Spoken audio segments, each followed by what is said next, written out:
الرحمن الرحيم الحمد لله رب العالمين الرحمن الرحيم مالك يوم الدين إياك نعبد وإياك نستعين اهدنا الصراط المستقيم صراط الذين أنعمت عليهم غير المغضوب عليهم ولا الضالين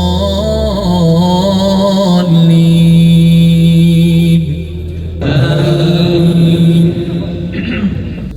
قال قائل منهم لا تقتلوا يوسف وألقوه في غيابات الجب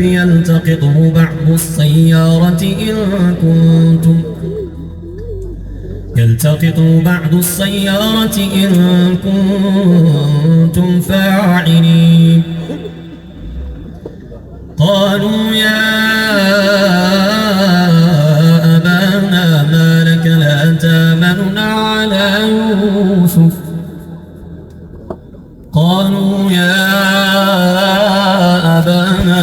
لك لا تامننا على يوسف وإنا له لناصحون قالوا يا أبانا ما لك لا تأمنا على يوسف وإنا له لناصحون أرسله معنا غدا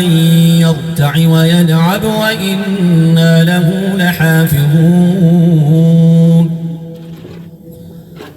قال إني ليحزنني أن تذهبوا به وأخاف أن يأكله الذئب وأنتم عنه غافلون قالوا لئن أكله الذئب ونحن عصبة إنا إذا لخاسرون فلما ذهبوا به وأجمعوا أن يجعلوه في غيابات الجب وأوحينا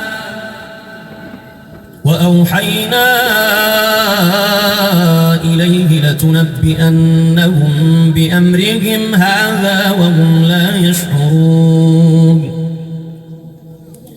وجاءوا أباهم عشاء يبكون قالوا يا أبانا إنا ذهبنا نستبق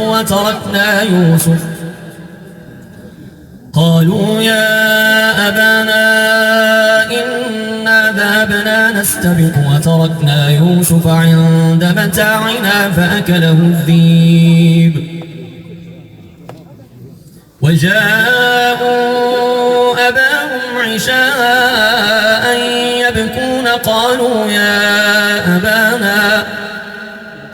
إنا ذهبنا نستبق وتركنا يوسف عند متاعنا فأكله الذئب وما أنت بمؤمن لنا ولو كنا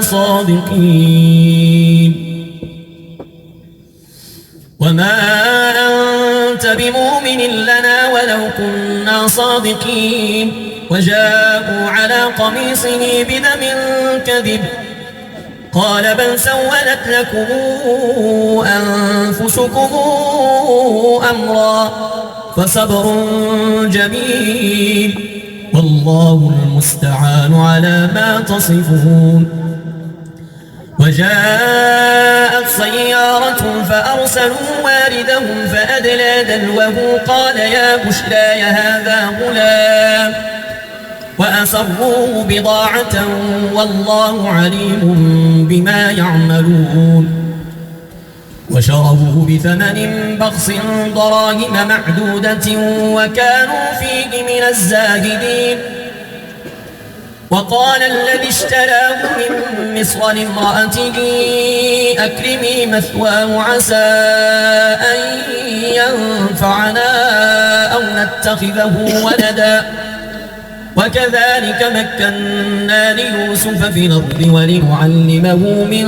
تاويل الأحاديث والله غالب على أمره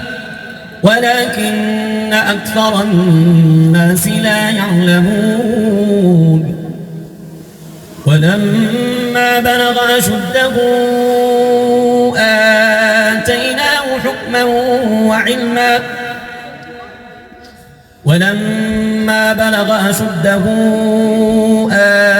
آتيناه حكما وعلما وكذلك نجزي المحسنين